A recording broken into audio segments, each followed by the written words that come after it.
येत्या 8 डिसेंबरपासून राज्यामध्ये हिवाळी अधिवेशनाला सुरुवात होतीये। पण हिवाळी अधिवेशनाच्या जुन्याच कामांचं बिल अजूनही दिलं नसल्यामुळे नवी कामं पूर्ण कशी करायची हा प्रश्न कंत्राटदार संघटनेने उपस्थित केलाय।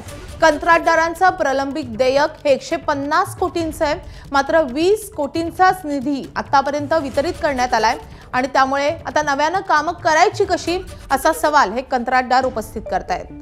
8 डिसेंबरपासून राज्याचं हिवाळी अधिवेशन नागपूरमध्ये सुरू होत आहे, मात्र जुन्या कामाचेच पैसे मिळाले नाही। यामुळे कंत्राटदार संघटनेने आजपासून परत एकदा हिवाळी अधिवेशनाच्या कामाच्या पूर्वतयारीवर बहिष्कार टाकलेला आहे।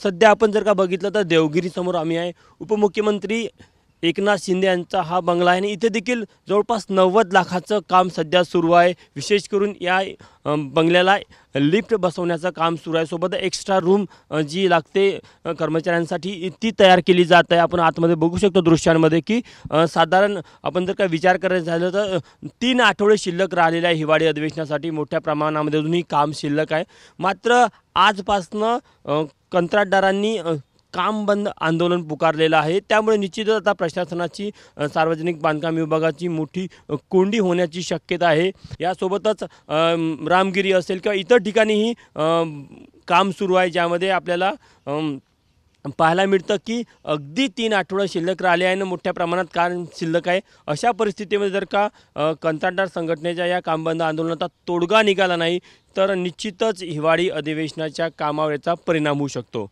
कॅमेरामॅन अतुल हिडेसह तुषार कोहळे, एबीपी माझा, नागपूर।